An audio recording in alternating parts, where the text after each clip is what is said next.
There we go. All good. All right.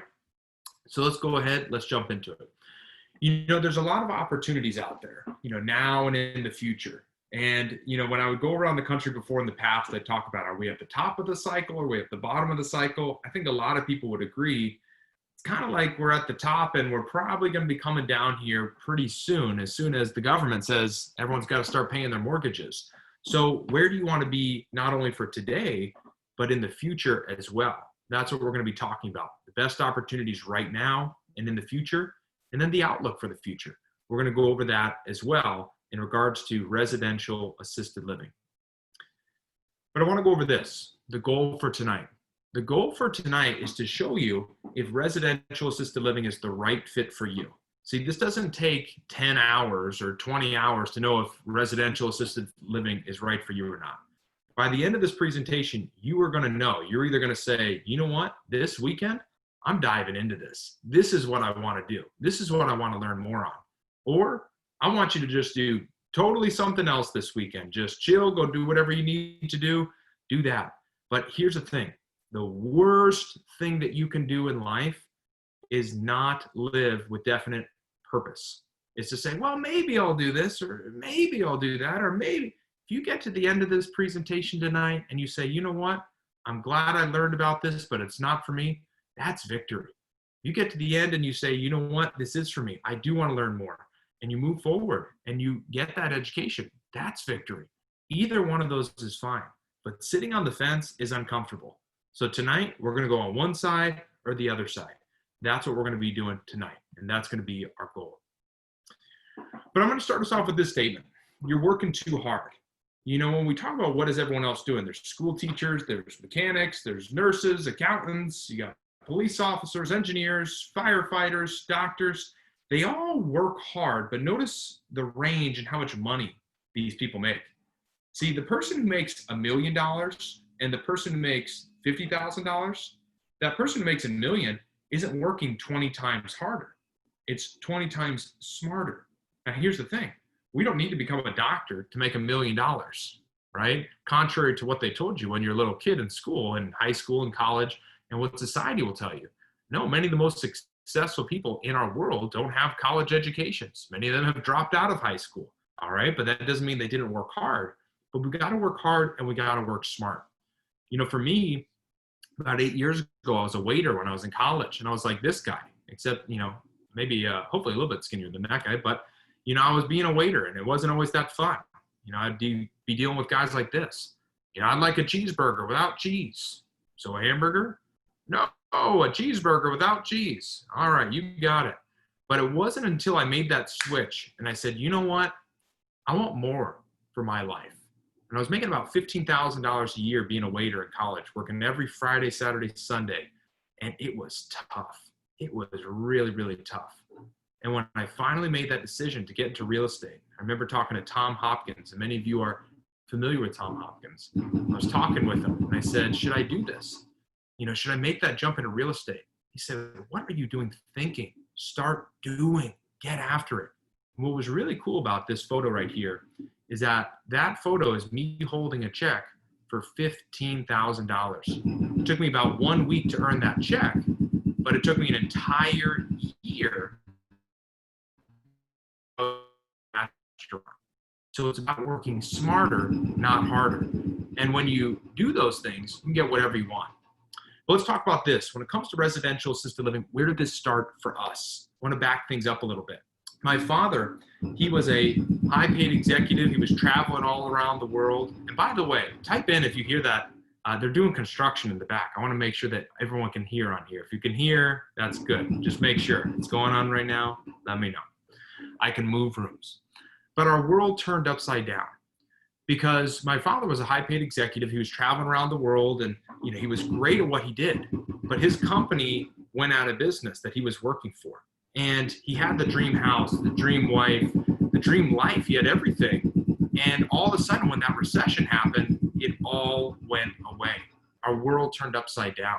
And see, things went from bad to worse because my grandmother, Grandma Guarino, when we go to visit her in upstate New York, she wasn't doing that well. In fact, one day we got a call from my aunt, and it was that Grandma Guarino had fallen out of bed and cracked her ribs. And we realized we needed to put her in a facility. We needed to put her in a place where someone could be watching over her, making sure that she's safe. But I don't know if any of you have been watching the news lately. You know, those big box facilities aren't exactly conducive to taking care of seniors. See, that's just been the way things have been for so long. And when we went to upstate New York to find a place for her, we just said, this is not it. This is not what we want for our grandmother. We got to find a better way. And so we started looking at residential assisted livings in upstate New York, in Albany to be specific. And in upstate New York, in Albany, you know, there was a couple residential assisted livings, but they were old and they were smelly and they were really expensive. It was about $5,000 a month to move in, and they had a waiting list to move in to the facilities. And we said, you know what? This crisis is actually an opportunity, because we're not the only ones going through this. There's a huge aging going on in our country, our population. And there are so many people who need residential assisted living. We said, hey, instead of this being a crisis, let's turn it into an opportunity. And that's what we did. We started the first residential assisted living, then the second one, then the third one. And then by then, people were going, hey, what are you doing? Teach us how to do this. And that's how we got it started, teaching on residential assisted living. Our aha moment was when we realized we could do good and do well. And that's what residential assisted living is all about. It's about helping others. If you help enough people get what they want, you can have anything that you want. So that was our aha moment. But here's the thing. Your commitment is critical to your success. And here's what I'll say about this.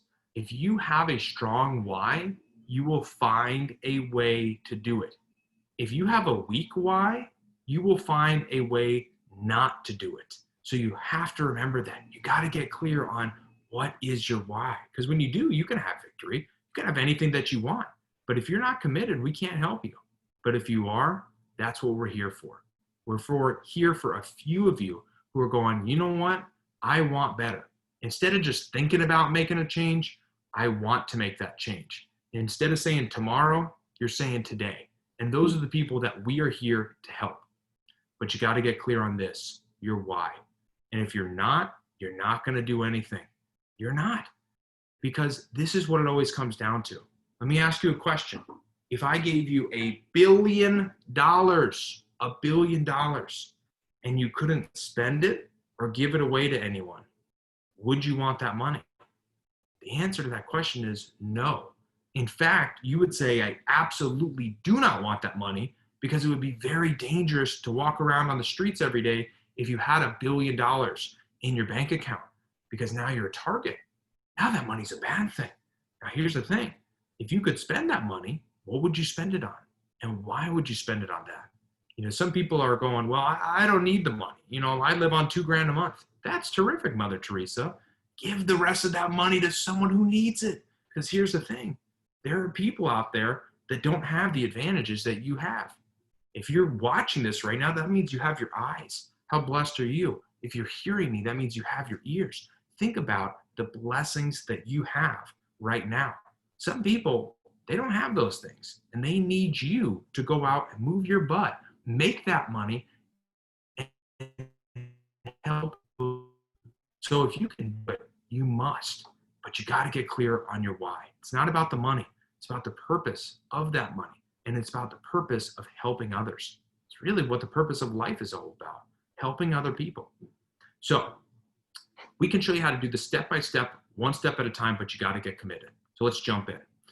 Is your plan simple? You know, they say that 90% of the world's millionaires are millionaires through real estate. Now, here's the thing. Why isn't everyone listening right now a millionaire? Because isn't everybody at a real estate investing group right now? I mean, what's going on? Now, when I ask you, is your plan simple? Some people say, well, yeah, I just got to get a couple houses. And we start digging in. Well, how many houses? How much are those houses making? How many of those do you really need to get by? Because a lot of people say, well, I just need 50 houses. Well, let me just put 50 houses here up on the screen, and let's just see how long this takes. See, this slide is taking a long time, but each house isn't just one click of a button. Each house is the title company, is getting the repairs, is hoping the tenants are, not doing bad stuff to the properties, hoping everything goes right. It's hoping that they pay each month. That's hoping that they don't have the party of the year at that house. Instead of doing 50 homes to get to that $10,000 a month, how about doing one home, one residential assisted living? That's what we're going to be going over tonight. So, disclaimer before we get started. I'm going to tell you right now, here comes a trigger warning. We only work with rich people. Now, I'm not talking about this guy, okay? Pause. Stay with me. Stay with me. I'm not talking about this guy. I'm talking about people like this. This guy right here, his name is Robert Kiyosaki. He's a friend of ours. And Robert, if he lost all of his money, do you think that he would make it back? Yeah, you bet he would make that money back, because Robert Kiyosaki is a rich person. See, here's the difference between the rich and the poor. When a rich person is confronted with an issue, they say, how can I get this done? How can I make this work? A poor person, when they come across an issue, they say, well, this is why I can't do this. And I can't do this because of this. I can't do this because of this. And their mind shuts off and they don't find the solution to their question. So if you ask yourself, you know what? I want a better life. How can I get that better life? What do I need to do? Magically, you're going to go out there and you're going to make it happen. But you got to start asking yourselves the right question. Now, I asked you, if Robert Kiyosaki lost all of his money, do you think that he'd make it back? Yeah, absolutely. There's a difference between rich and poor and being broke. A rich person can be broke. In fact, many millionaires lose all their money at some point of their lives. But we think that he would make his money back. But what about someone like Elon Musk? What if he did something crazy? Like he went on the Joe Rogan show and smoked a doobie and he lost all of his money. The stocks tanked. Do we think that he'd make his money back? You bet. And guess what? That really did happen. And the stock did plummet. But here's the thing. If all of his companies went down, he would make it back. But what about this guy? Well, yeah, what happens to people who win the lottery? Yeah, go ahead and type in. Do they keep all their money or lose all their money? Yeah, they lose it all. And do they ever get it back? That's the real question. The answer to that is no. And here's the difference. It's a rich person, it's a poor person. Rich person can be broke. Poor person can be, wealthy for a second, but it's a mindset. So you got to have that right mindset. Stop being a victim. Stop feeling sorry for yourself. We are in a day and age where everything is done over the computer. Get a nice computer and work your buns off. Make it happen. This is your life. Start living it. Now, you don't want to be that person who wins the lottery and loses it all and their life is worse than before they even won the lottery and they got their funds for the week. So if you're serious about making a change, that's good. But here's the thing. We only work with rich people. I don't work with people who are whiners and complainers. Unless they're going to put action behind it, make something happen. Now, that's a big thing. I'm going to share some stuff tonight. And some people might say, well, that's not a rental property and that's going to take some extra work. And that's fine. Enjoy your life because you must be really happy every day, right? No, you're miserable. Get out of here. I want to work with the people who are very serious. And you know what? That's not everybody on here tonight.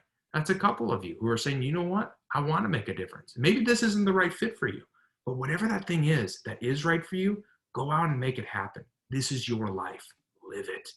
So the one and done formula. Let's dive into it. Tonight, I'm going to show you how to make more with one single family home than an 80-unit apartment complex. Work hours plus a week. You can do this in 6 months or less if you want to. And that's what we're going to be getting into tonight. Now, I think one of the biggest challenges for people is they have what I call the shiny penny syndrome. Now, I didn't make that up.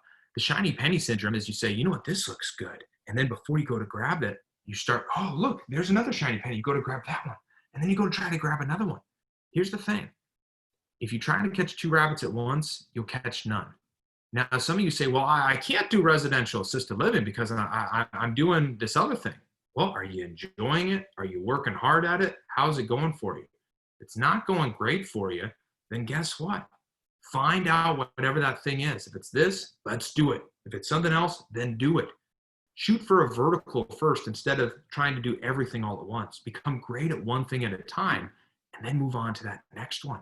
That's a huge mistake that people make. Is they go, this is going to be the thing. This is going to be the thing. Just pick one and do it. Because guess what? They all make money. but you got to get committed and you got to have that why. If you've been doing a lot of things and you haven't been successful with them, chances are the why is not strong enough. So you got to get clear on that. Otherwise, it doesn't matter what you do. When the why is strong enough, you find a way to do it. When the why is weak, you find a reason not to do it. So get clear on that why. Now, there's lots of options for single family homes. Tonight, we're going to talk about residential assisted living. One of the things that people do is fix and flip. Now, fix and flip is great, but once you fix it and you flip it, you're essentially out of the job. You got to go hunting again. You got to find another deal over and over again. It's a lot of work. But what about rental homes? Rental homes are great as well, but if you're making a couple $100, you got to own a lot of those houses, and you got to hope a lot of things go right for a long period of time for that to really pay it off. So $100 was a lot of money when I was in high school, but that's not a lot of money now as an adult. So significant income. What about leasing the home out to a group home? That's going to be an option we talk about here tonight for a little bit. That might be $1,000 or a couple of $1,000. That could be all right. But what about Airbnb? Now, here's the thing.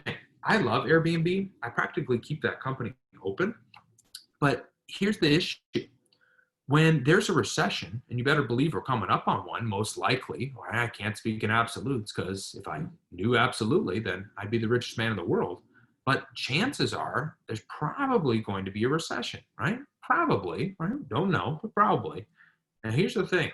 What's the first thing to go during a recession? Mom and dad's care or the vacation home in Myrtle Beach for the vacation, right? The Airbnb. The Airbnb is the first thing to get cut because it's an extra. Remember when COVID started? Do you think that all businesses were struggling, or were there some businesses that were doing better than ever? Here's some for an example. The gun stores. They are out of guns. There ain't none left over there. The bullets, they're the ammo.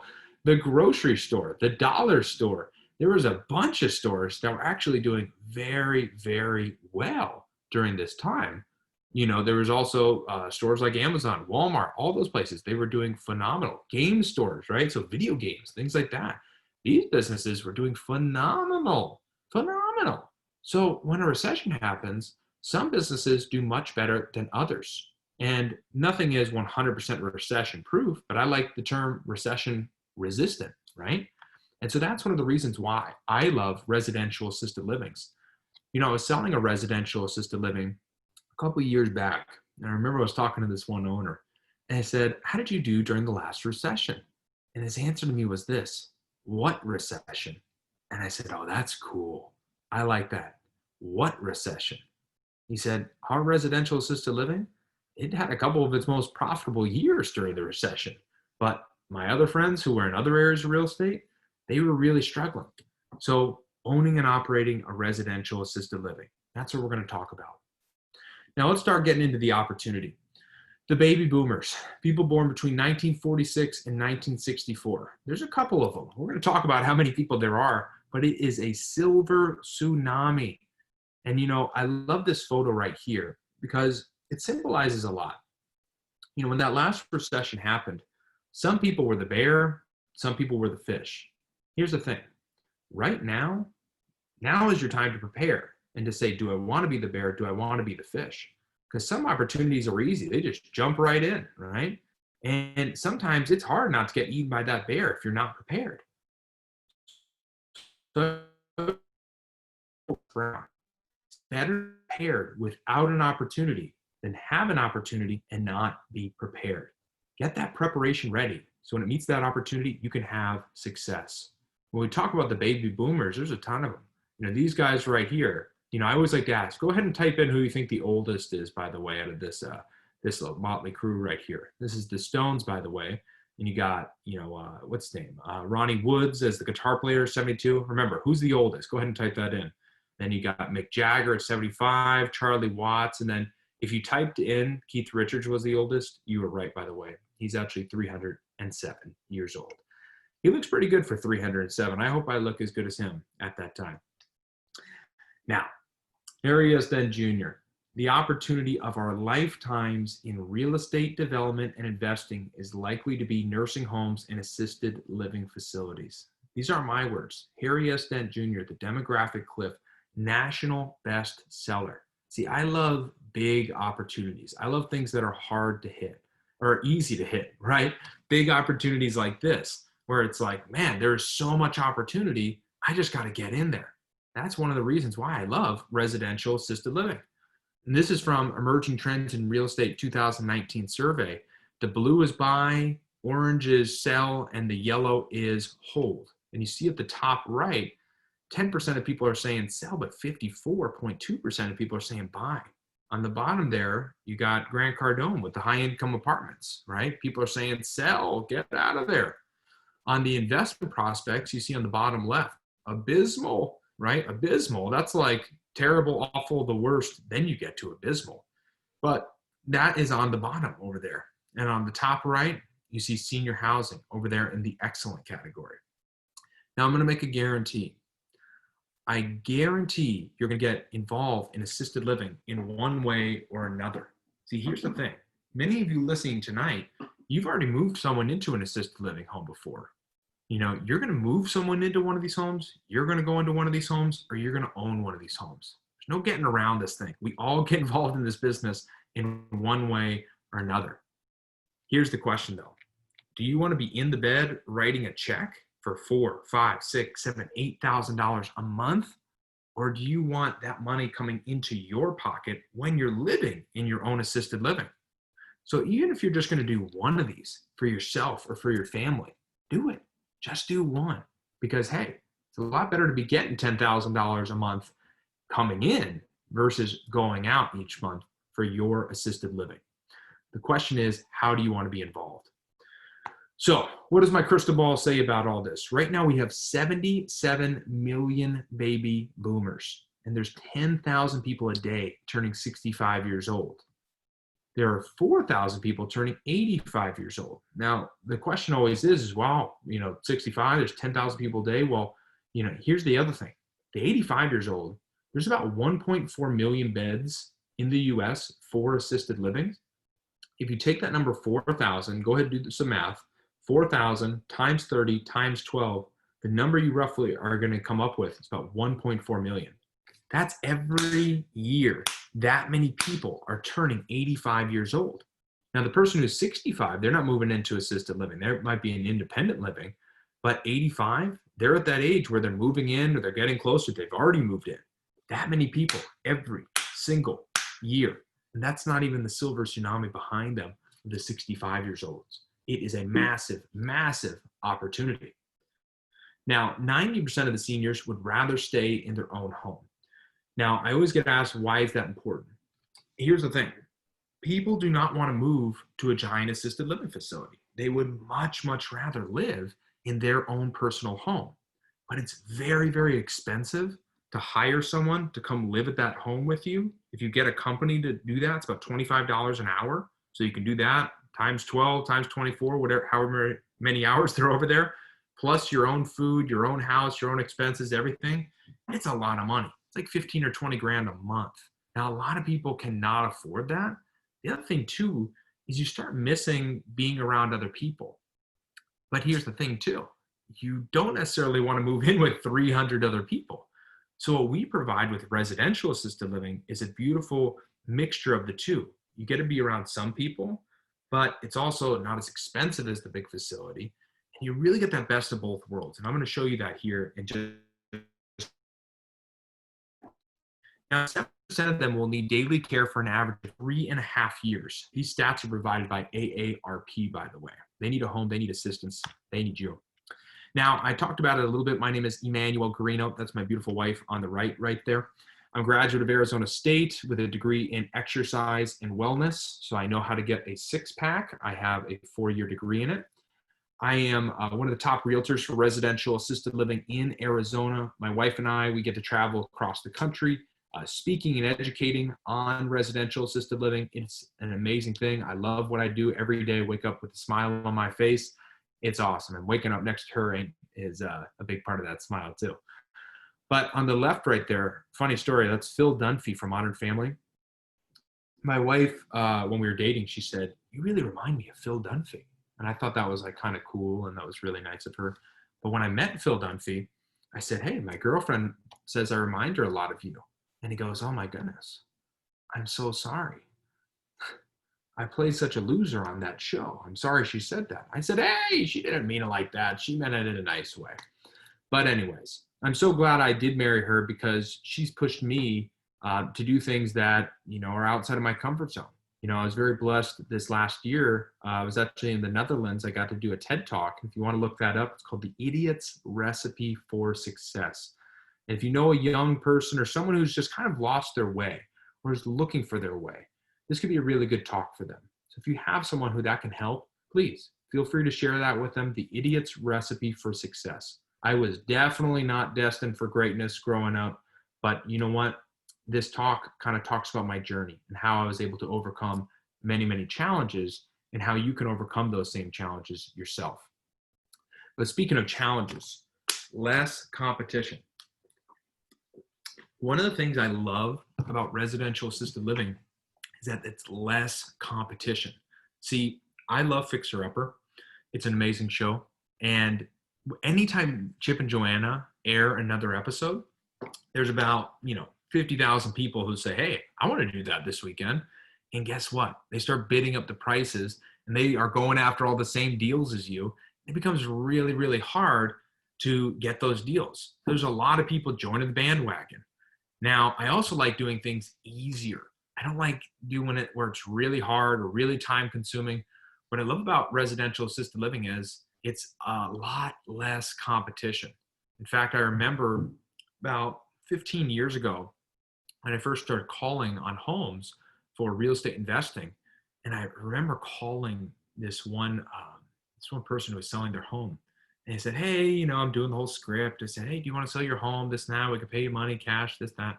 And he goes, you sound like a really nice kid. I think I was probably 14 at the time. I was young. He said, you sound like a really nice kid. But here's the thing. I want you to spend your time wisely. It was 8:45 in the morning, and I was calling him. And he said, I've already received this call 17 times today. 17 times today. That's the type of competitive market that I'm in. And I said to myself, yeah, I can be successful in this industry, but do I really want to do something with this much competition? Why not just do something else? If I'm going to work hard, why don't I go to a place with some less competition? Now, the reason why there's less competition is there's some more barriers to entry. That's okay. Barriers to entry are not a bad thing. Remember, rich people go, that's good, because it's going to keep all the poor people out. If you weren't listening earlier, there's a difference between rich and poor person. Not how much money they have, it's a mindset. And we got to shift that mindset, because when we do, now you see that as an opportunity. Instead of a discouraging thing that's going to get you out of this, you're going to say, this is awesome. Anytime you come across a roadblock, guess what? Life is a lot more fun with the rich person's mindset. I'll tell you that. But let's talk about my father, the founder of the Residential Assisted Living Academy. Bought his first residential property at 18, first commercial property at 25. He's owned over 22 businesses over the past 41 years. He's trained over 300,000 people worldwide. I was with him today. There's people recognizing him when he walks around, all different types of places. He's written 4 books, hosted 3 radio shows, most recently Second Wind Success, which is all about helping baby boomers find their second wind in life and in business. And he's written a number of best-selling books, most recently Investing in Senior Housing. If you want to get a copy of that, feel free to go on our website and you can go ahead and we can figure out how to get you one of those. Now, on the personal side, been married for 33 years, 4 wonderful children, 1 extremely exceptional child. Yes. But speaking of dads, rich dad, poor dad. When I first got this book, my mind essentially blew up. I was like, this is incredible. If you haven't read this book, go get this tonight. Chances are you've already read it. That's why you're here right now. And that's awesome. I love it. But Rich Dad, Poor Dad talks about getting out of the rat race. If you are having to work every single day to get by and your passive income is not higher than your expenses, then that means you have to wake up and do it again and again and again and again. And it can become extremely tiring. Now, when I read that book, as I mentioned, my mind pretty much exploded. My father handed me that book and I just said, this is incredible. Why have you kept this from me for so long? And he said, you weren't ready, but now you are. And so I read the book, and what was really cool about this was about 2 weeks later, after I read the book, I remember we were in a room, it was a real estate event, and Robert Kiyosaki walks in. And I'm like, oh my gosh, that's Robert Kiyosaki. How cool is that? And I remember he looked over at us and he started walking towards us. And I'm like, he must be walking to someone behind me, but there was no one behind me. And he walks up to me and my dad and he says, hey, you're the assisted living guy. I got some questions for you. And I just said, oh my goodness, I think my dad is onto something. And I said, Dad, whatever you need me to do, I am in. You just let me know. I will do it. I am there. Now, the reason why Robert wanted to talk to him was because he had a project that it was a gym that he wanted to convert into an assisted living facility. Now, that's not what we do. That's a large, big box, as we call it. We do residential, so in a home. But he had this project. He said, I really want to do this. So when they were last speaking on the same stage together at the New Orleans Investors Conference right there, he said, how's the project going? He said, it's going great. We just got approved for a $114 million loan. Pause. Everybody, we're not doing a $114 million project here, all right? We're going to do 1/100th of that, maybe not even that, right? Maybe half of that. So we're doing much smaller scale, but here's the thing. Robert, he's got to fill hundreds of beds. We're going to talk about your home. You got to fill 10 beds, 6 beds, 16 beds. Not that many beds to get by. And we're going to show you those numbers here in just a second. But Robert, he sees where the demographics are going. You know, the silent generation is who's in assisted livings right now. But the baby boomer generation, you can see that spike in that population on the top end. I think it's about 11,500 people a day are turning 65 years old. It is incredible. And we're just starting on that wave. The baby boomers, they're coming. Now, my father, he was asked to speak at Harvard. And when he was asked to speak there on residential assisted living, he ran into this guy. You may recognize him here. You may recognize him there. But that's Jonathan Goldsmith, the world's most interesting man. And I remember my father was talking to him. He said, what are you doing here? He said, well, I actually just got fired from the world's most interesting man job. And he said, you got fired? What happened? He said, I was the world's most interesting man for 7 years, getting paid about $3 million a year. One day I walked into work, they handed me a script, and they said, you're going to Mars and you're not coming back. That was it. You know, it was like when you're fired, right? If you've ever seen that movie, Office Space, very funny movie. You know, some of you listening tonight, you got a job. You got a boss who's this guy on the right. And it's time to fire that boss. It's time to hire yourself. You know, when you're that entrepreneur, when you own your own business, you're the boss and you're the employee. It's time to step up. You don't need anyone bossing you around. Take control of your life. Because if you're not working towards your own dream, you're working towards someone else. I love this little quote here. Imagine, if you will, spending your entire life working to make someone else's dream come true instead of your own. It's time to disrupt you. I agree with that. But Jonathan, he was awesome. We loved having him at the event. We got some great photos with him, and he's a really, really cool guy. Really the world's most interesting man character and Jonathan, they kind of merge into one. I think they're kind of the same person. But you know, he was an awesome guy, but he was asking some questions. He said, residential assisted living is really cool. And my father said, really, you think that? He goes, Gene, residential assisted living is the most interesting thing that I've heard the entire time I've been here at Harvard listening to you. And then he said, stay thirsty, my friends. And I think that was out of probably force of habit. They need to bring him back to those commercials, by the way. But he said, I got some questions about residential assisted living, and I'm sure you do as well. So let's jump into those. Can I do this if I'm not in the medical field? You do not need to be in the medical field. If you are, that's great. You don't need to be in the medical field. Can I use the home that I own now for this? The answer to that question is maybe. But just because you can doesn't always mean you should. And we're going to talk about that in a little bit. What type of homes are appropriate for this?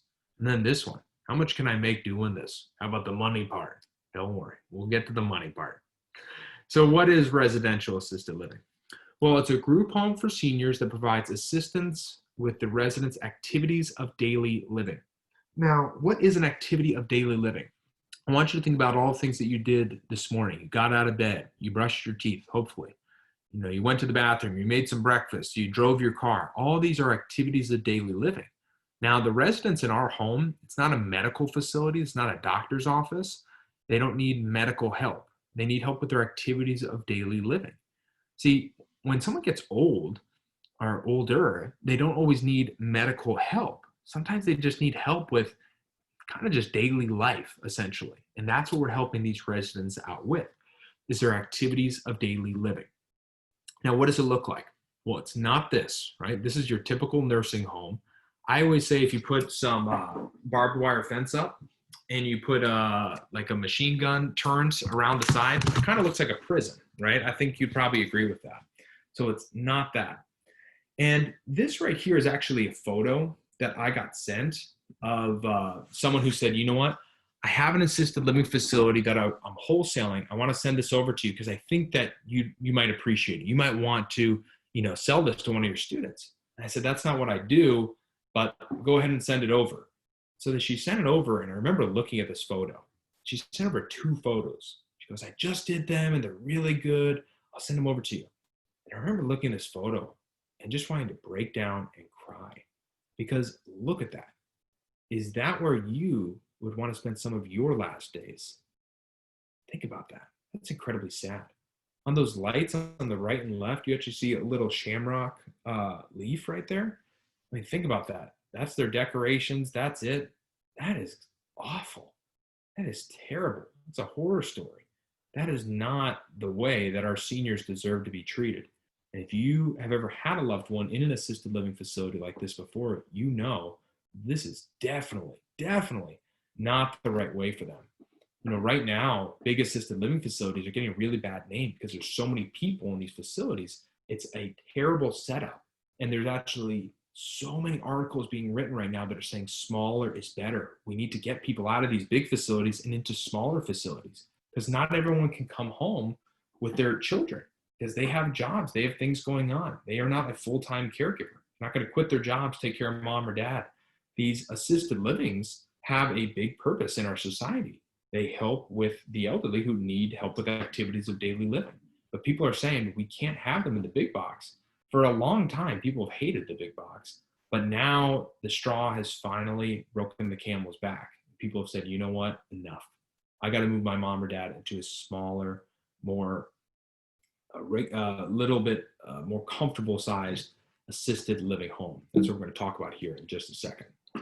So it's also not this, right? The Golden Girls, 4 independent women living with each other, hanging out, Betty White and the gang. It's not that. And it's not this either, right? So an old, hey, I got a rental property, and I could use this for a home. No. That's not what we're doing. We're not doing a rental property. That's not what we're doing. It's not this. It's not, the 2-bedroom, 1 bath, it looks like a horror story. It's not that. It's this.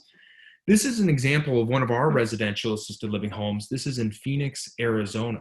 And as I go through these homes, you notice a couple things. First off is these homes are a little bit bigger, a little bit nicer, and these also look like homes. These are not in the ghetto, tiny homes, war zone. No, these are nicer homes, bigger homes, and they look like homes. And that's exactly how they are supposed to be. Now notice these are all 1 story.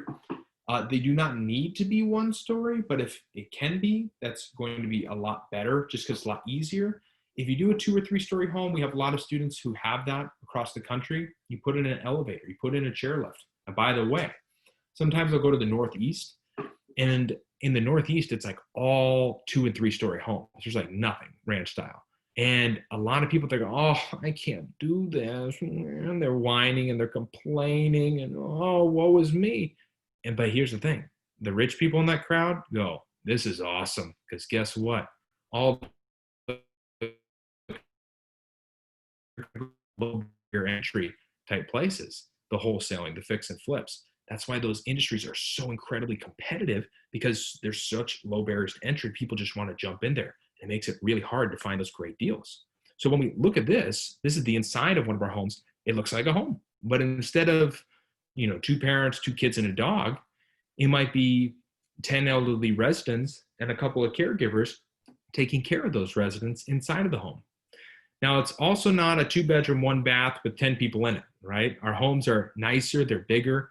A shared room in an assisted living is not ideal. This is not a fraternity, a sorority. It's not college. These people want their own rooms. I always use the analogy, if you're going to a hotel tonight and you could have your own hotel room for $100 or you can have a shared room with a complete stranger for 75, you'd probably pick the private room, right? So it's the same thing with residential assisted living. People would rather have their own room, their own private room. That's going to be much more ideal to what we're doing. Now, in this photo right here, you notice it's more women than men. And that's because they're killing us off, guys. That's what's going on there. No, I'm joking. It's more women than men. They usually outlive us men, but you notice that they're having a good time. Don't worry. It's O'Doul's, nothing to worry about, but they're having a beer. This is a home. This is not doctors and nurses and gurneys. It's a home, and that's how it's supposed to be. So let's jump into this. The best 3 ways to get involved. There's 2 parts of this. There's the real estate and there's the business. The first way to get involved is to own the real estate and lease it to an operator. So you're not running it yourself, you're just leasing it out to someone. Now, some of the benefits of this is sometimes you can get up to twice the fair market rent in some different markets. Phoenix, we see that quite a bit. If you have the right home in the right area, it's licensed, it's ready to go, it's converted. Usually what you see is you can get up to twice the fair market rent. It's not just some, hey, I got a terrible home in the bad part of town. No, we don't want that home. We want the right home, right area, licensed, ready to go. Long-term, low-impact tenants, not a 1-year lease, not a 1-month lease, not 3 nights, 5-year leases with a 3 to 5-year renewal tacked onto the end of that contract, because the resident or the person who's leasing the home from you, they want to be in this home for a long time. And here's the other thing, low impact. I want you to think about Outback Steakhouse. Outback Steakhouse is the tenant of the building, right? They want it to smell good. They want it to look good. They want it to be a great place for you to come and eat some shrimp and lobster, right? They want it to be a nice, nice environment. The same idea here. Because they're running a residential assisted living home, they want people to want to move into their home. They want it to be nice and convenient and a beautiful place to be. So long-term, low-impact tenants, and then significant residual income. If you're able to charge an extra $1,000 or $2,000 or $3,000 a month, that's falling to the bottom line at the end of the month. So significant residual income. The second way is to own the real estate and operate the business. Now, this is the way that we really recommend doing it. This is the way that we personally do it, and we're going to jump into that.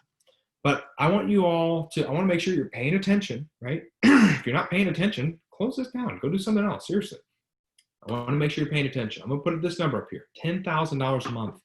Per month net cash flow for life.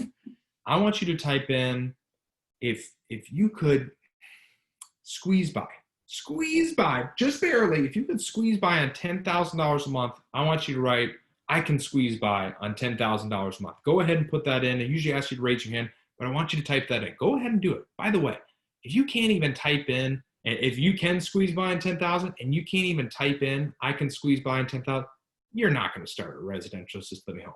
Go home, do whatever. But here's the thing. If you can't even type that in, come on, let's just get real. Type it in.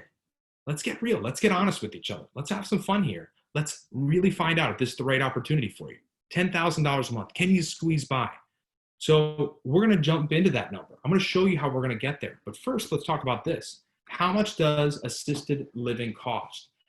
I have a website right up here, www.genworth.com/cost of care.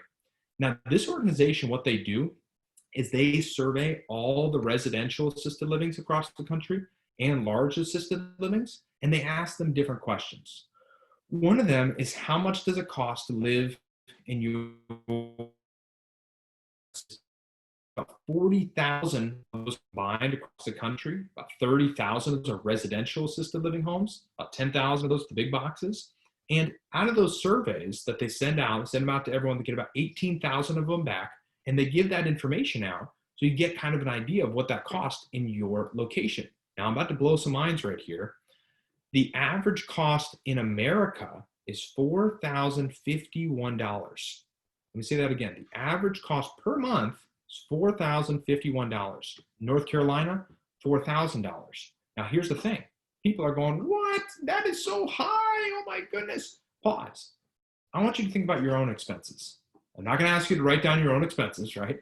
But I want you to think about your own expenses between your house, between food, between entertainment, between your caregiver, Oh, wait, you don't probably have a caregiver. They do have a caregiver. They have entertainment coming in. This is their food, electricity, their housing, their everything. I want you to think about your own expenses, $3,000 to $5,000 a month. For most people listening, chances are you're probably somewhere in that range. You're probably not at $20,000 a month, probably not at $1,000 a month. It's probably somewhere in that $3,000 to $5,000 range. For a lot of people, they fall into that category. And that's why it costs what it costs. I'm going to dive into the numbers a little bit more, but this is the average. Average. So there are people paying 2 and 3 times this, and there are people paying half of that. But this is the average of what we're seeing in North Carolina and the US. So I picked out some other cities in North Carolina for you. Winston, 4,473. Charlotte, 4,583. Raleigh, I've been there many times, beautiful city, $5,325. Wilmington, $5,408. And Durham, $5,563. Now, here's the thing. Most people go, yeah, but like, what does it really cost? I remember it was in San Francisco, and it's like $6,000 a month over there. And everyone in the room kept going, yeah, but what does it really cost? Here's the thing. Wake up. This is incredibly expensive. And if you have had a loved one where you've had to put them into an assisted living, you know how expensive this is. It's incredibly expensive. Now, some people are going, well, I'm just going to put my mom or dad in a place for $1,000 a month or $2,000 a month. And here's the thing. There are places out there like that, but unless they were the worst parents in the world, you don't want to put them there because your heart is going to break and you're going to be crying every day because it's very, very sad. These are not nice places. It's very scary when you're leaving them there. And trust me, it's not going to be worth it. You're going to go, you know what? I can't do this. I got to put them in a better place. And magically, you're going to find $4,000, $5,000, $6,000, $7,000, $8,000 a month to put your mom and dad into an assisted living. And we're going to talk about where this money comes from in a little bit, but I just want to make this very real. This costs a lot of money. And if you want to put them in a nicer place, it's going to cost a whole lot more than this. So just know that.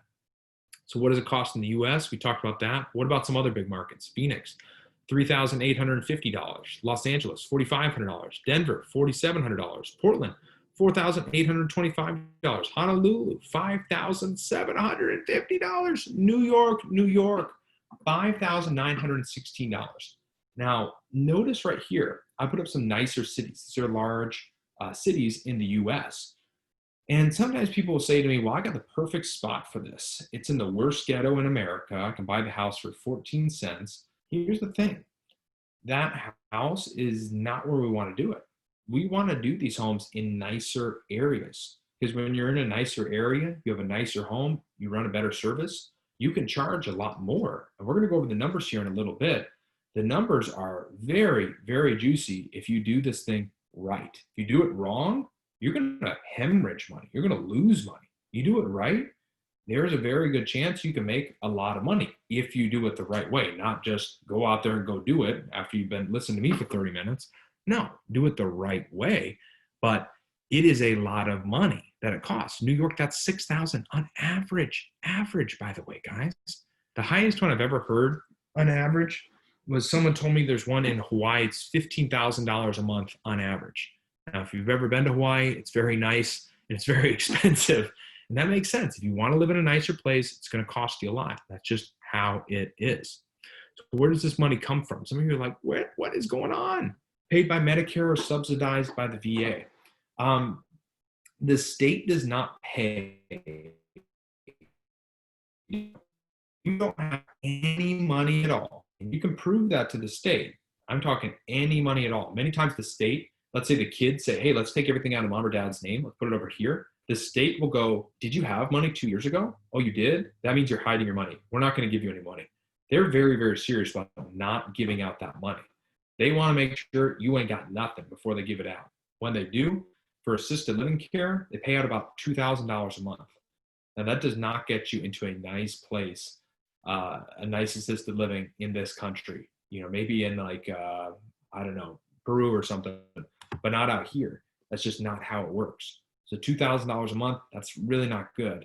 Subsidized by the VA, if someone has, if they were served in wartime, then they get Veteran Affairs, Veteran Assistance benefits for them to move into the home. So that might pay a portion of it. So that is one way that they could pay. Life insurance policies. Sometimes people sell off that life insurance policy, and that's going to pay for a portion of it. Long-term care insurance. So we've heard of health insurance, auto insurance, car insurance, all of these types of insurances, but really we never hear about long-term care insurance. What that is insurance for when someone's moving into an assisted living. And if you have one of these policies, you are in luck because you're going to be in a very nice place. If you don't have one of these policies, go out and try to get one right now because these policies are fantastic. They're usually $4, $5, $6, $7, $8,000 a month, and they'll pay out as long as you're in that assisted living. So when someone has a long-term care insurance policy, it's a very, very good thing. The younger you are when you get yours, the less each month you have to pay for it. But if you don't have one of these, definitely look into getting it because assisted living is incredibly expensive.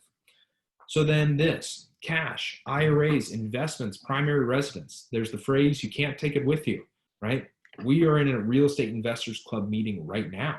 You're learning on how to make a lot of money so that way you have it for different things in life. Well, this is one of the end stages. They're selling it off. What else are they going to use it for? They're using it for assisted living. And then this one, let the kids figure it out. Hey, I took care of them. They can take care of me. Now notice the one that's written in red is let the kids figure it out. And the one that's in gold is long-term care insurance. Be prepared. Get this figured out. But let me ask you a question. What is your plan? What is your plan? I want you to think about that for a second. Are you saying, well, no, it's not going to cost so much. All right, wake up. Get out of denial. It costs a lot of money. So are you going to tell your kids, hey, can you pay $5,000 a month for me to move into an assisted living? By the way, when it's your turn, it's not going to cost $5,000. I don't know if you know about this thing called inflation. It's going to be 10, 15 grand a month when it's our turns to move into an assisted living. It's going to be a lot more expensive. And instead of leaving a burden to your children, why not leave a legacy of financial freedom? Why not have one home where you can move into your own home, get paid to live in your own home? How about just doing that one time so that way you're set? That's a strategy as well. That's what I would highly recommend. So let's get into this. I put up that $10,000 a month number, and a number of you wrote back, yeah, that number I can squeeze by. Well, great. So we got $4,000 per month per resident in the home. We're going to say this home is licensed for 10 residents. Now, again, many of you are thinking, well, 10 residents, how are we going to fit this many people in here? This is a nicer home. This is a bigger home, 10 residents. We like to do a rule of thumb, 300 to 500 square feet per resident. So that would be a 3,000 to 5,000 square foot home. It's going to fit them very, very comfortably. And we're going to say this is an average home. By the way, I put the number 4,000 right here. It's kind of an average. That's what it was in North Carolina, but you can do one of these homes wherever you want. One of our instructors, he does his home, he lives in Alabama. He does his homes in Georgia. We have some students who live in Canada. They do their homes in Florida and Arizona. You can do one of these homes wherever you want. You're not forced to do it in any one location.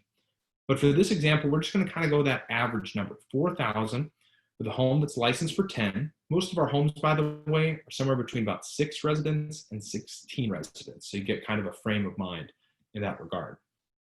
That's going to bring in a potential monthly gross income of $40,000 per month.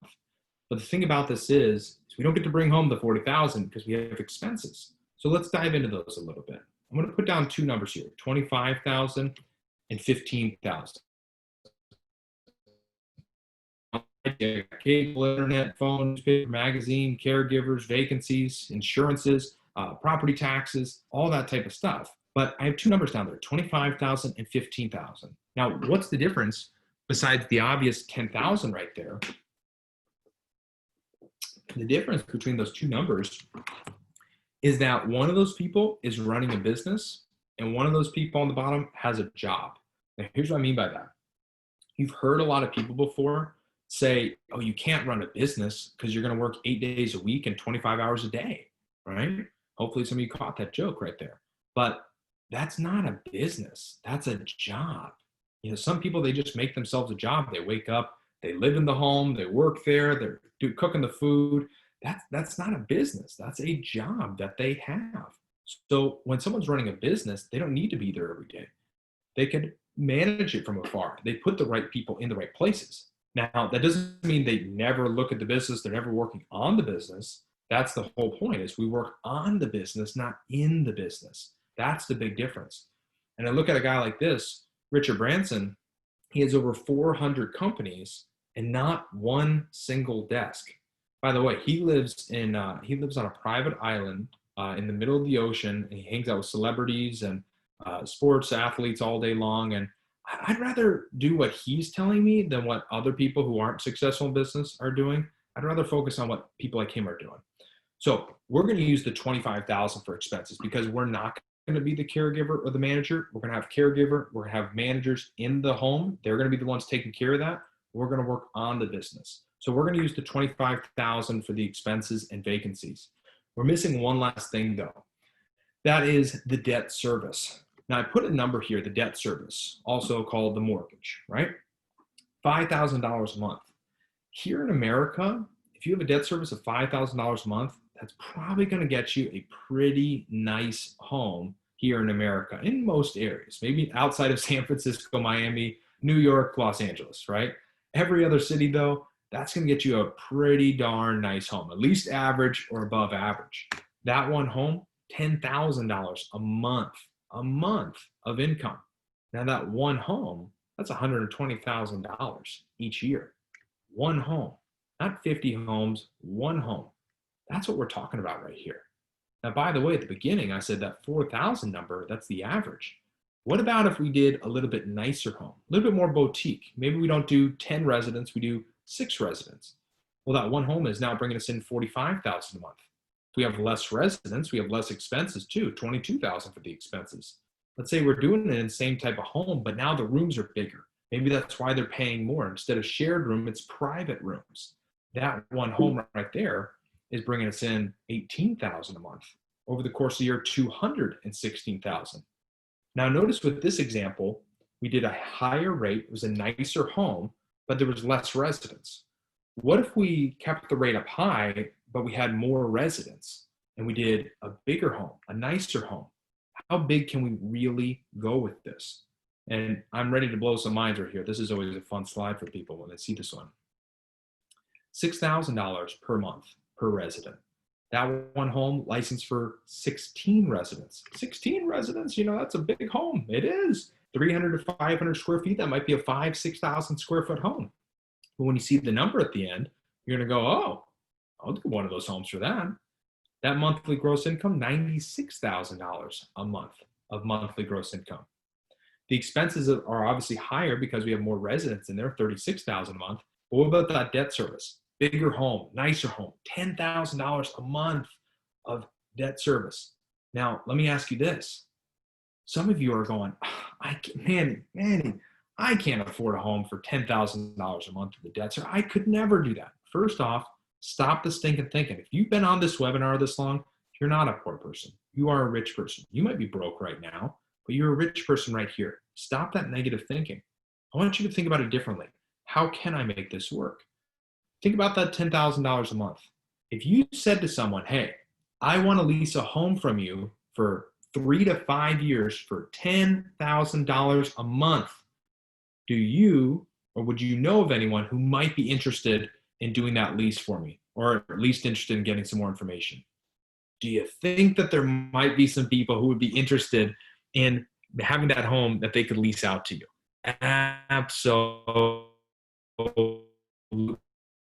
The difference between the rich and how can I do it?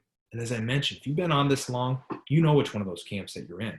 But that one home, $50,000 a month. Over the course of the year, $600,000 a month. Let that sink in for a second. Now, here's the thing.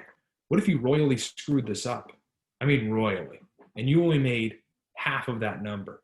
Would you be okay with half of $50,000 coming into your bank account each month? Would you be okay with that?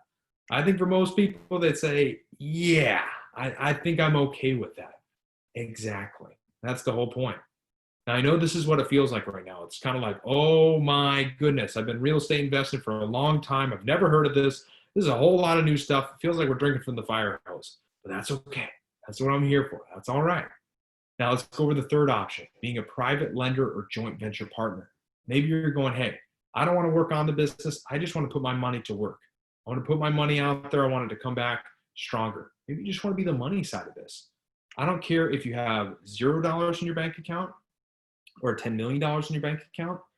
There's a place for everyone to get involved in this business. Whether you want to be the person who's running the home, leasing the home, getting the home leased to, or you're the one giving the money to it. You can be involved in this no matter where you are in this place. So let's touch on this, the location.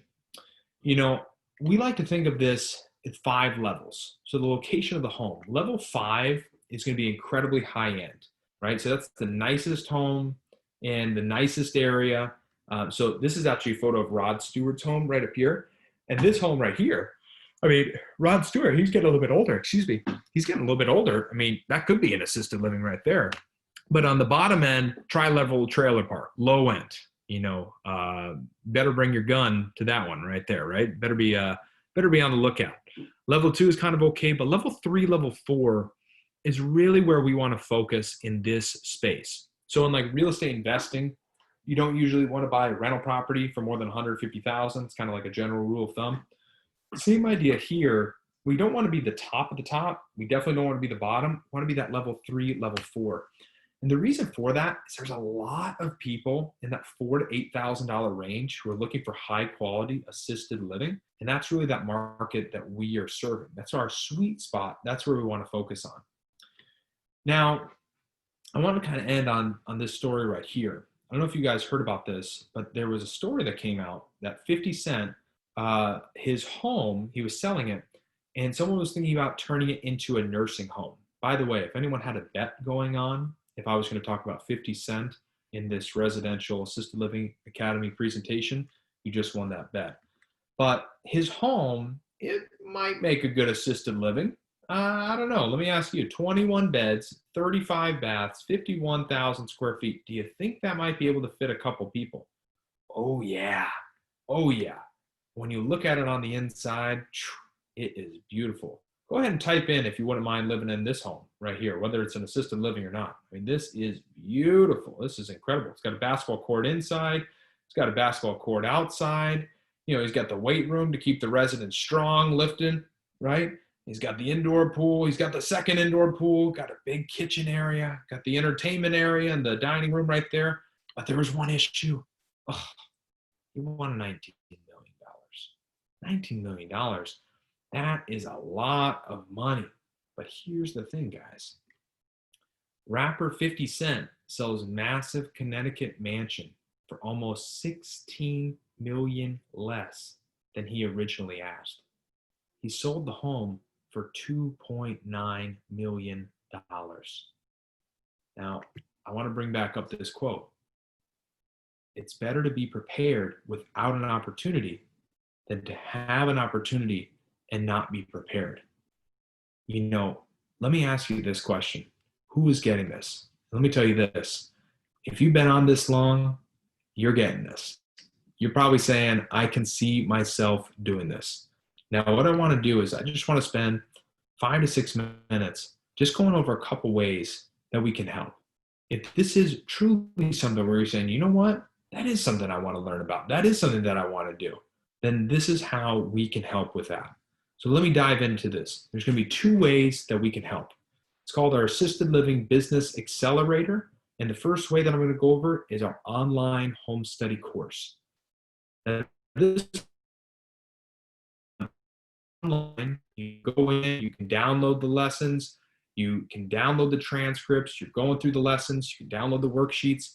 And what's nice about this is it's broken into 3 sections. First one's REL 101. It's going to show you how to find the right location, choose the right home, use the Fair Housing Act to your advantage. How would you guys like that, by the way? Instead of the Fair Housing Act working against you, it actually works for you because you cannot discriminate against the elderly. That's a really cool thing. We're going to show you how to give an effective tour to fill your home, how to renovate it for success, and much more. Now in REL 101, it's all done online. At the end, you take a quiz, comes with the worksheets. It's a really cool setup that we have for that one. So that's REL 101, value of $997. The second thing that you're going to get is REL operations. This is the second course within it. It's going to show you how to create your policies and procedures. So for a lack of a better term, that's the rules of the house, how to provide the right activities, how to assess the residents and the families to determine if they're the best fit for your home, how to find the right managers and caregivers fast, and much more. Now, again, it's all done online. What's so great about this course is it's all taught by Gene Guarino, my father, my hero. And he is incredible. He is such an incredible teacher. And again, it comes with worksheets as you're going along to make sure that you're getting that information, to make sure that you're understanding it. Now, those are the first two things that you're going to get, but you're going to get a third thing, REL business. And you're going to learn how to choose the right business structures, how to choose the best financing options, how to purchase the home using your money or other people's money, and how to structure your business plan, and how to attract investors to your REL project, and how to evaluate residential assisted living businesses, and more. Now, again, all done online. He's teaching you throughout the way. It's really cool because you can go through it at your own pace. If you want to do 5 minutes one day and 5 hours the next day, you can do that. It's all at your own pace. So that way, if you say, I only got 20 minutes a day, I can't do 3 full days of this, that's okay. Because we take out that excuse for you. We make it so easy where you can do it at your own pace and you can go through it as many times as you want. And then this one, it comes with 6 months of our Q&A webinar. Now, what's really, really cool about this is that myself, I moderate it, and Gene is answering the questions for you. You're typing in questions. I see there's been a number of things people have been typing in. I haven't been able to look at them. I apologize. We'll go over those later. But for 6 months, you're able to, once a month, jump online, and you're able to type in questions, and we're answering those live. What's cool is, as you're going through the course, you're going to have different questions as you go along. But he's there with you each step along the way, able to answer those questions for you. And then this, you're getting your REL Associate Certification as well, showing people that, hey, I know what I'm talking about. I'm serious about this. I know what I'm doing. That total value, $5,185. Now, I'm going to give you a special deal, but we sell that for $1,997. So if that is the option that you're looking for, let us know. But we have a second option, and this one's the virtual 3-day fast track online. This is our live training. Now, we were in person, and then obviously everything happened, so we moved everything online. When we moved everything online, we're like, oh no, hopefully it works out good and it's just as good. In my opinion, it is incredible because what's really nice about it is, if you want to come out, we're going to have one live training for the rest of the year in December, and that's extremely limited because we only have so many spots for the in-person live class, the state and local laws, everything like that. But the online class, what's great is you get to be at home. If you want to have your wife or your business partner or your husband or anyone jump on, or your kids, they can jump on and they can go through that with you. Now, it's not, I'm putting it out there on Facebook Live, but you can bring those people along. And then afterwards, you can have dinner with your family. But we're having happy hours together. We're having a great, great time. And what I loved about it is just the connection that we're able to get. Before the event, we meet with everyone one-on-one.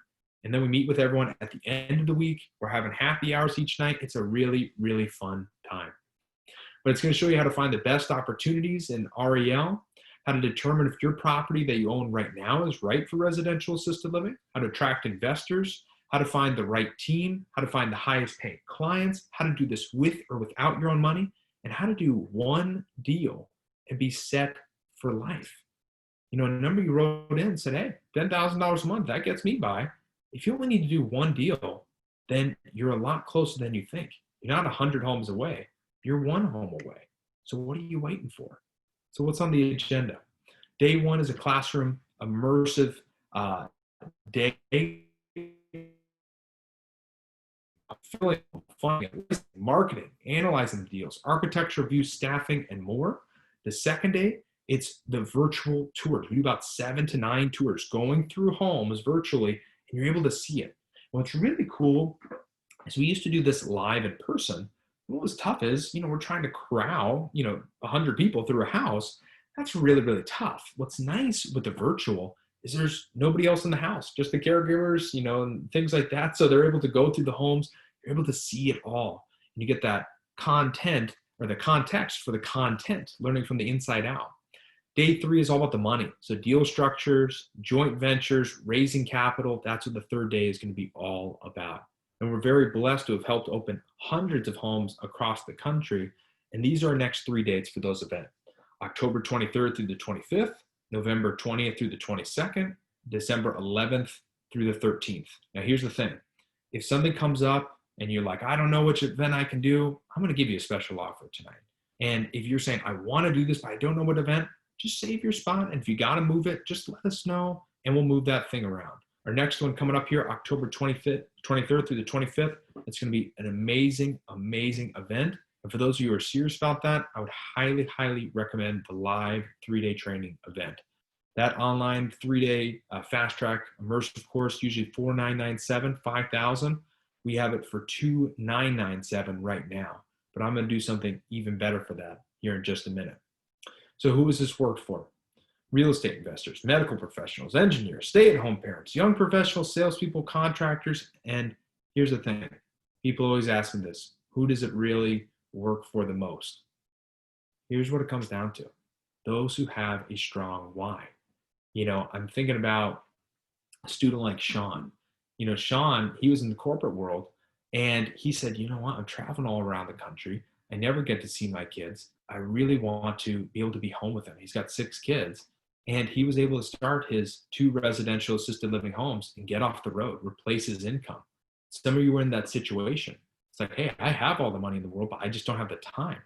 And for those of us who are in that position, you know how hard it is. You're trading dollars for days with your children. It's really, really difficult. And if you're in that spot, you know how hard that is. Well, what's really, really cool is that he was able to do that. He was able to quit that job, replace his income, and you see his home back there, 2 stories. You can do it in the 2-story home. Now, what about Carla Lee? Carla Lee has an amazing story. She came out to the class when she was in her 20s, and she didn't start 1 home or 2 or 3, 4 or 5. She started 9 homes, put it up 10, 9 homes in under 3 years. That's an incredible feat. Now people are going, well, she was in her 20s. How did she do that? And this and that. Well, guess what? It's called using other people's money. It's called partnering.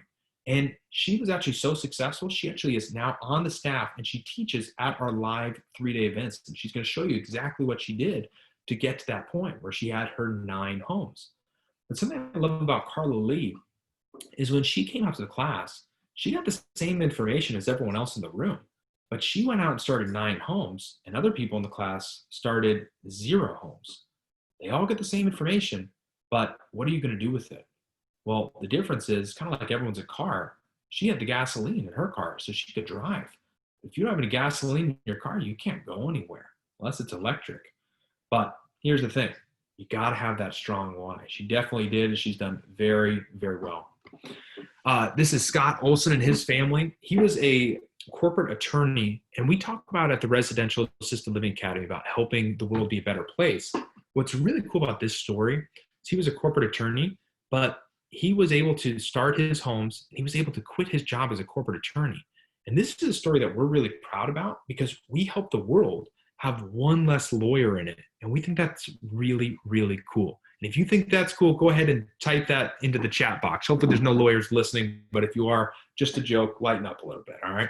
But he gets to work with his family just like we work with our family, and it's a really, really cool thing. Kevin and Heather, he was a police officer, she was a nurse, and what was cool about their jobs is, they liked their jobs, but they were working really, really hard. He's putting his life on the line every single day, and they said, there's got to be a better way. And they went out and they started their home and they're doing fantastic. Now they're on to their 2nd one and looking to do 3 or 4 in the Gilbert, Arizona area.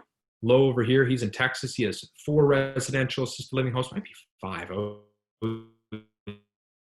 I'm confused.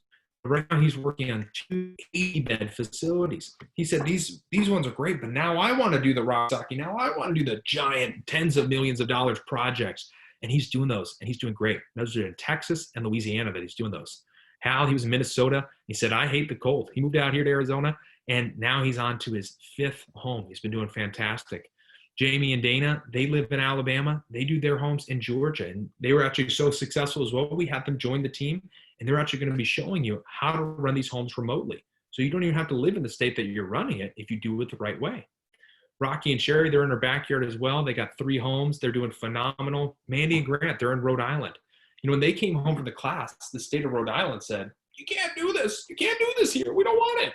They said, "Well, what's going on?" They said, "Well, no one's ever done this before here, so we don't know how it's done."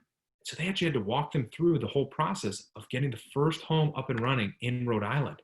And now the state is saying, "We love it. Do more." This is awesome.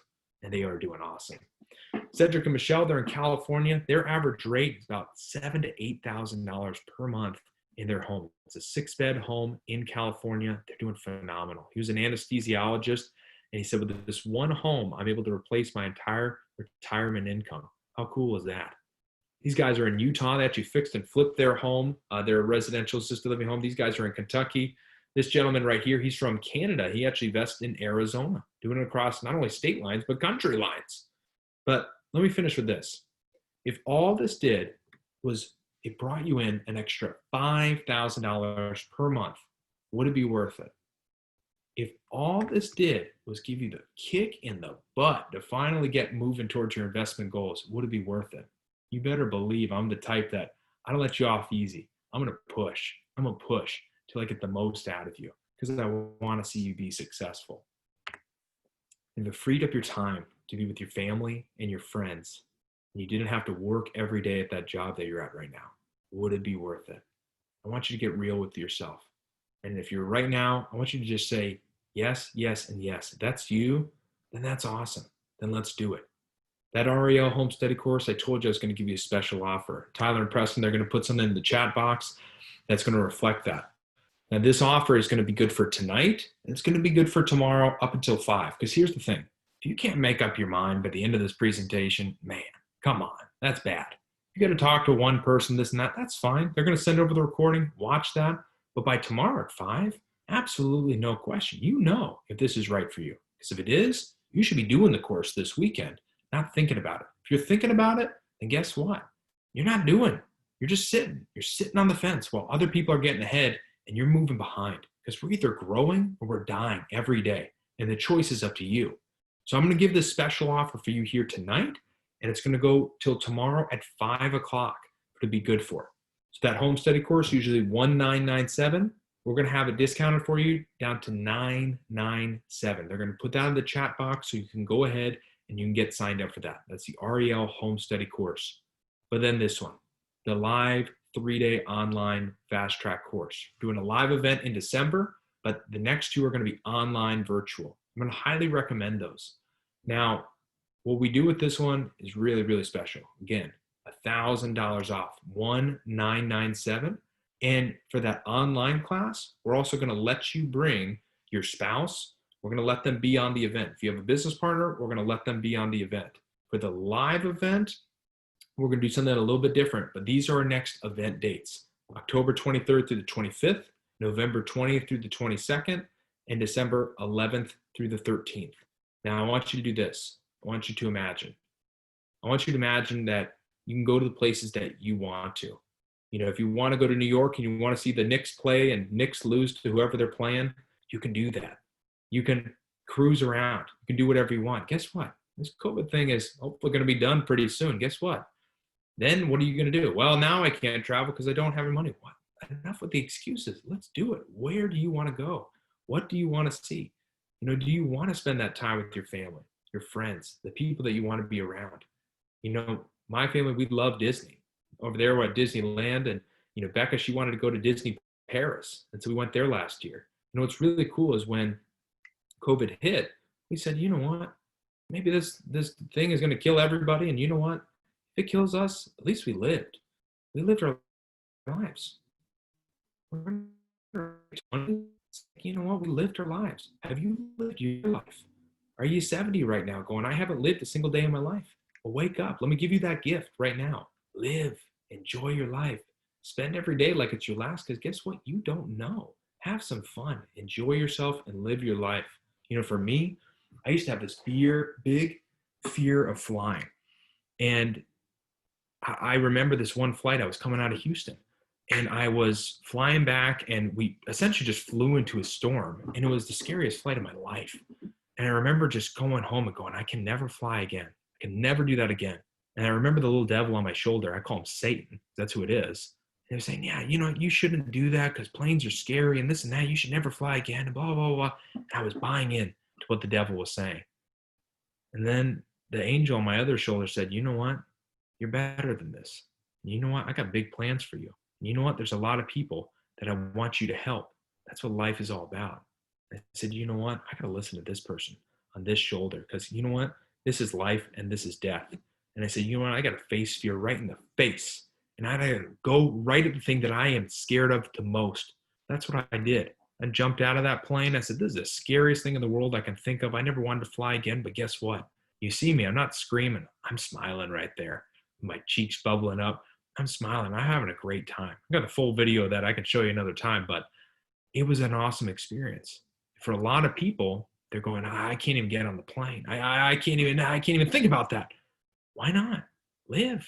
How many people are dying of skydiving every day? It's a pretty darn safe thing. Yeah, sure, people die. Guess what? People die in the car every day. People die of lots of things every day. But here's the thing. If you don't live, if you're just sitting there, then you're already dead.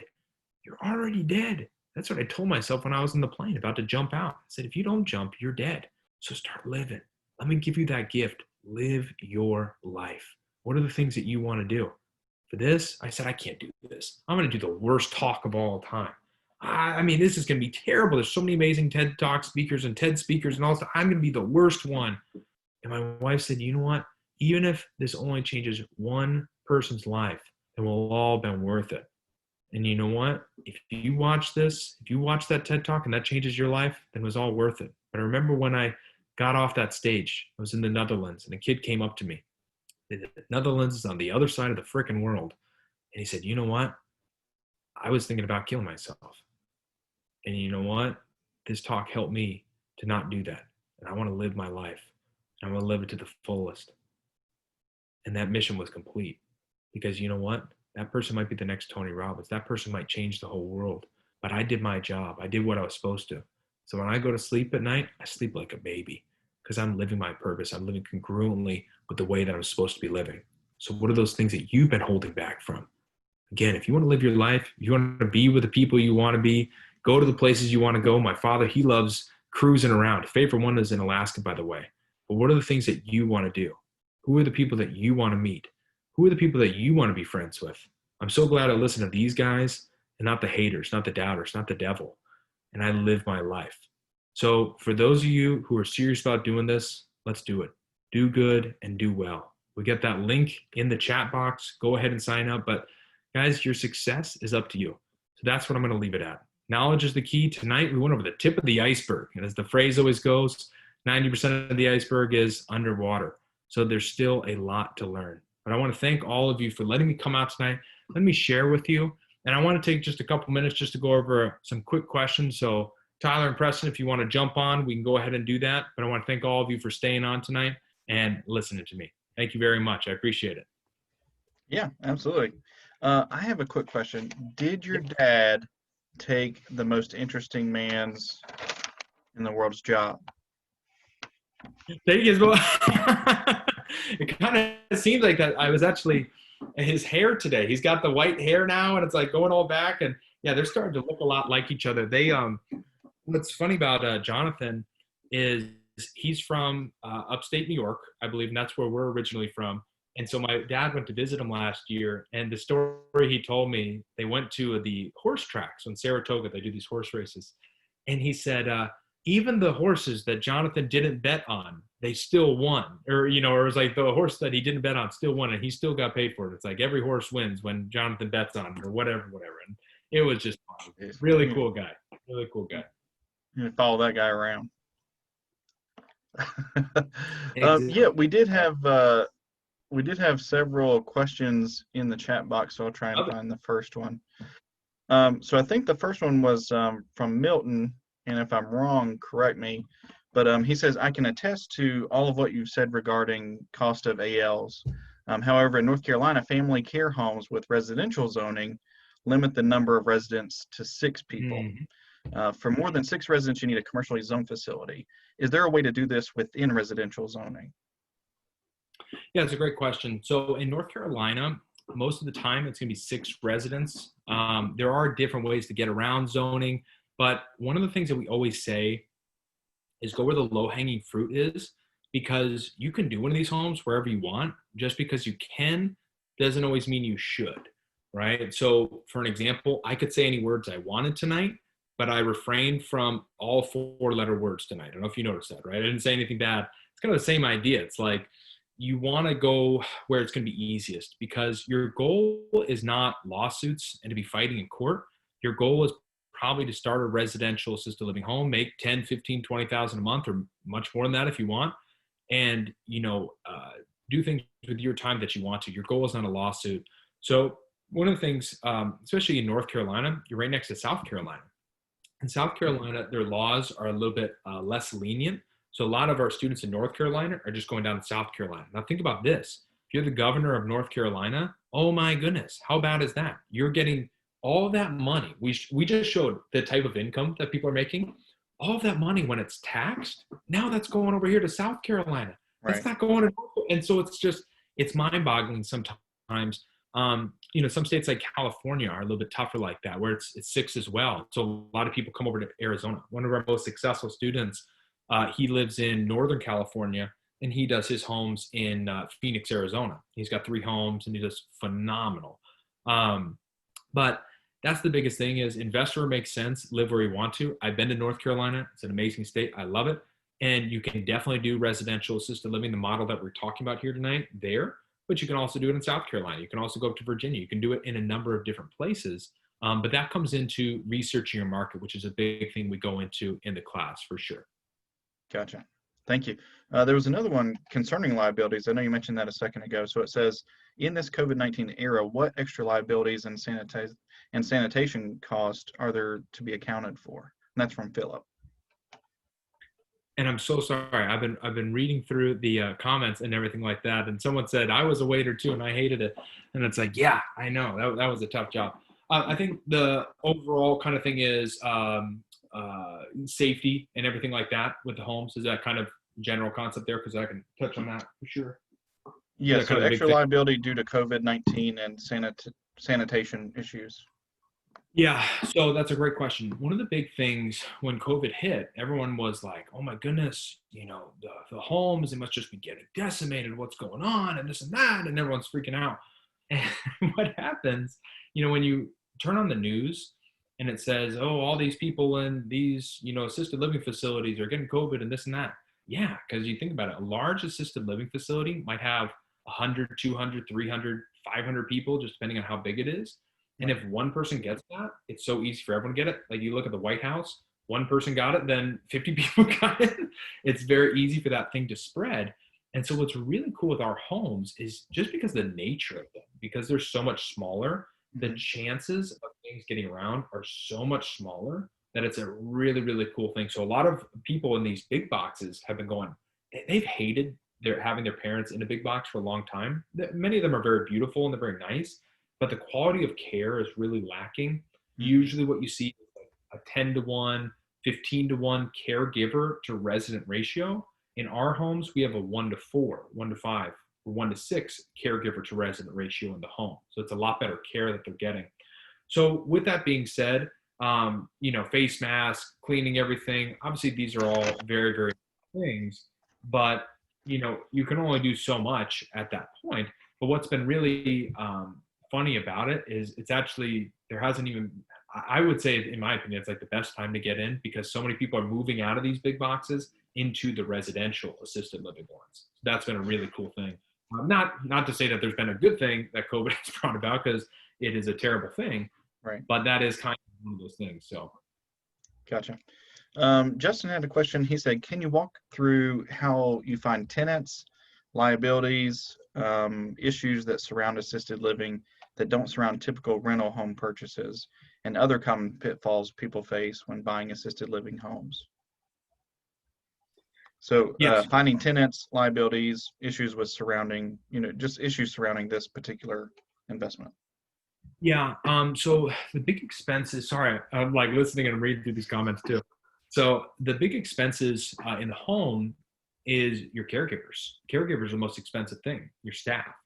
And so with that being said, you need to make sure that the numbers are in line. So your other expenses are food, professional liability insurance. And by the way, always gets really, really hung up on the professional liability insurance because what they do is they assume, well, this is a hospital. Well, this is medical care. This is, oh gosh, what are they called? Malpractice insurance. This is not a doctor's office. It's not a hospital. This is for seniors who are getting older and they just need help with activities of daily living. So it's not nurses and doctors, things like that. So we have professional liability insurance. It's about $1 a day per resident in the home. So 10 residents, 30 days in a month, $1 a day. It's about $300, $400 each month. Might be a little bit more now, 500, 600, but even that's a very small amount because when I'm showing that $25,000 number there at the bottom, really the biggest amount of that goes into the caregivers. The caregivers might be 14 to 16,000 of that, which is crazy. The food is a very small amount of that as well, but your caregivers are your largest expense in there. The other expense that would go into this versus like a rental property would be converting the home. So taking it from a 3-bedroom, 2-bathroom home into a 10-bedroom, 5-bathroom home. And remember with this, and what was cool is I'm reading through all these comments and everyone who was on was tracking, right? We had a couple people drop off after some of my comments, and I'm a little harsh sometimes, but I'd rather be truthful with someone and call someone out than someone just, oh, okay, I don't really have to work hard, but I'll eventually be successful. No, I don't care if it's this or whatever. You really got to go all in. So with this industry, there's barriers to entry to it. So it's, you got to convert that home, right? You got to market to get these residents in the home. That was one of the other questions is marketing to get the residents in the home. There's people called placement agents. So placement agents, you've heard of a Place for Mom probably. What they are is a placement service. So if you type in assisted livings nearby me right now on Google, they'll pop up and they're going to send you over, hey, here's 20 assisted livings by you. If you move into any of these, it's a free service for you. But what happens is the homes that are licensed or certified through a Place for Mom, they write a check to a Place for Mom if someone moves in to that facility. So placement agents go out and make those relationships. A Place for Mom is like a really big, just very generic. We don't really like them because they don't do a very good job. They don't qualify the people. They don't really make the relationships. They're just kind of a website, for lack of a better term. But in all states, there's placement agents, and what they do is they kind of help find that person a place to live. And so when you can make great relationships with those people, your marketing, so your website and your brochures and everything like that looks good, and you make those relationships with key people in your community, so church leaders, elder attorneys, people like that, doctors, nurses, making those relationships. Then when someone, hey, Bobby Jones needs a place to live. Hey, I got a great place. Come on over here. And we get those referrals over in that way. So it's a reputation-based business. That's the biggest thing, is if you have that good reputation, you're in a good location, good house, run a great business, chances are you're probably going to do very well at this business. If you're lacking in the location or the house or the business, you're probably going to struggle in this. That's probably the biggest thing there. That's how that would work. Okay, got it. He also says, do you also have any models or materials you can share with us, like something that you've done recently? Do you have, a project that you've worked on recently where you can show us the numbers? We would go into the numbers more in the class. What I wanted to show you tonight was just kind of giving you a good idea of that. What's nice in the class is we actually, I got an hour tonight, but we actually take hours in the class going through each one of those line items, making sure you know those numbers and can really dive into that. So that's what we have going on there. That would be in the class. Great question. I love my lawyers. Who said that, Carrie? Come on now. I'm just joking. You're probably a lawyer, and that's good. That's good. Not all lawyers are bad because we need them. Kind of Preston is a real estate attorney, so we have to give him a hard time. There you go, Preston. All right, there we go. Oh man. Oh yeah, there we have the link for the website for the classes, and then got Jeffrey that website for the cost of care. Let's see, got the Idiot's Recipe for Success. Got that on there, and let's see. Awesome. Well, I'm reading this. This explodes my mind. TJ. Yeah. I would just say, well, what I just want to say with everyone listening is, at the end of the day, whether this is the right opportunity for you or something else, I don't care what it is. I travel around and I talk to so many people, just my words of wisdom, just as we're closing, is it's just pick one thing and just really dive in on it. I see the shiny penny syndrome as kind of the biggest mistake for people. You know, that's just like, well, this one is going to be the right, this one. You can make money anywhere you want in real estate. But again, nobody likes to hear this. But the people who truly understand this are the most successful, is it always will come down to the why. I gained 25 pounds over quarantine just because I was sitting at home and I would watch a movie with my wife and we'd have a glass of wine, and the glass of wine turned into 2 or 3. And then, you know, you do that over a couple months and you're going to start gaining some weight. But I was having trouble getting off the weight. And I have a 4-year degree in how to get a six pack. It's a degree in exercise and wellness. And yet I'm, you know, way overweight. And I just couldn't get this weight off. I just could not bring myself to eating the right foods, because really it's very simple to get in shape. You eat the right foods, you sleep, drink water, you work out, count your calories, you eat the right amount of the right proteins, fats, and carbs. By the way, I just gave you a 4-year overview of what I learned in 10 seconds, right? You don't need to go get the 4-year degree. But I really just couldn't do it because I wasn't clear on my why. And I got clear on my why because, you know, we have decided, it's like, hey, we're going to start a family. And I'm like, you know, I want to be a really good example to my children. You know, I don't want to be, you know, 200 pounds overweight and, you know, all this. It's like, I want to be a great example of them. And that was the motivation that I needed. And then magically, what do you know? I'm down 15 pounds 3 months later because I'm eating the right things. And it's not hard either for me to do it. If ever something is like really, really hard for you to do, like it's just like, oh, this is just arduous every day to do this, or like hate calling these people or this, that, well, come back to your why and just get really clear on that. Because when the why is clear, you find a way to do it. When the why is not clear, you find a way not to do it. So that would just kind of be my parting words for anyone listening. If this is the right thing for you, let's do it. If it's not the right thing for you, that's totally fine. I'd love to meet all of you when all COVID ends and we can be in person, shake all your hands, things like that.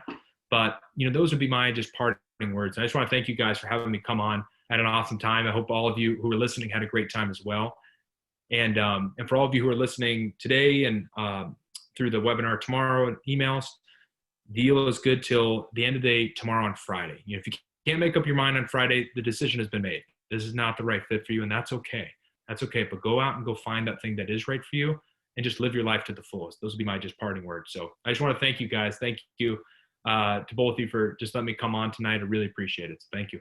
Sure. Thank you, Emmanuel. We really appreciate you too. Chris just asked if there's going to be a replay. He missed the beginning, or she missed the beginning. We are recording this, so this will be posted. And so if you guys want to see that, we'll have it posted on our YouTube page on Triad REIA. Let's see. Philip says, much appreciated. Jeffrey, thank you. I think everybody's really appreciative. So thank you, Emmanuel. My pleasure. It's great being here. Thank you, guys. Look forward to coming back sometime in the future. All right. Thanks, everybody. Bye-bye.